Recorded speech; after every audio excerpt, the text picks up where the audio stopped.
And it is time to bring in our State House Insiders now to talk about everything going on with your lawmakers here in Columbia. Antoine Seawright, our Democrat strategist, Dave Wilson, our Republican strategist. Guys, over at the State House, efforts to get a shield law in place over there. Is this going to pass at the State House this year, Antoine?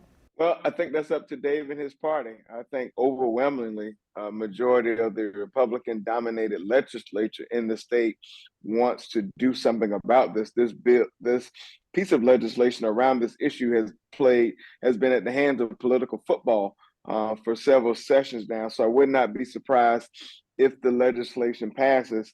But the only thing I would say in regards to that is that you have a group of lawmakers who claim themselves to be pro-life and all these other things, but they're so quick to get to the punch when it comes to things like this and not prioritizing issues that really impact the livelihood of everyday South Carolinians. But that's just the nature of the beast. Elections have consequences. So I'm sure Dave will have a lot to say about how his party plans to get this piece of legislation across the finish line. There are 37 people on death row right now, JR.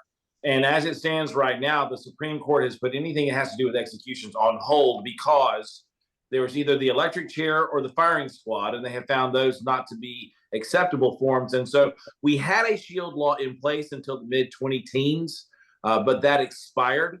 And it has been an effort on the part of a lot of folks who are not for the death penalty to delay this as much as possible. It's really going to be up to the legislature to see how that's going to move forward. I think it would be something that Governor McMaster would sign because he sees the fact that the death penalty is a deterrent to homicide.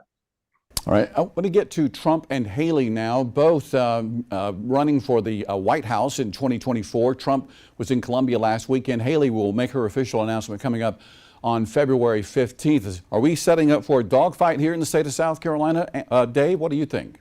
I think we're going to enter political calculus right now. Forget addition and subtraction because you've not only got Nikki Haley and Donald Trump, you've got the potential of Tim Scott.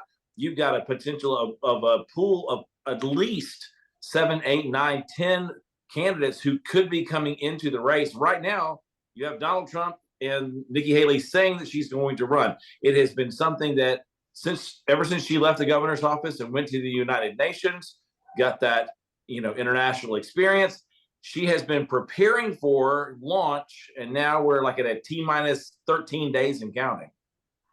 Well, I'm not surprised that Governor Haley, former Governor Haley, is running for president. What I am surprised about is how openly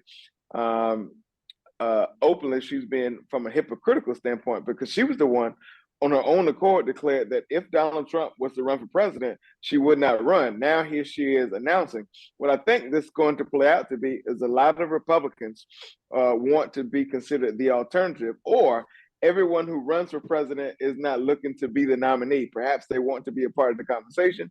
Perhaps they want to be considered for vice president down the road. I'm not sure where former Governor Haley falls in this conversation, but here's what I do know from doing presidential campaigns for a very long time. If you have not had your hood checked or your tires kicked at the national level, it's a lot different running in a state versus in a national level, particularly with a candidate like Trump, who has no regard for just digging as deep as he can in order to make you look bad so he can look good. All right, guys. Dave Wilson, Antoine Seawright, our time is up. Thank you so very much. And of course, for the very latest on what's going on in politics and over at the State House, anytime, go to our website, WLTX.com.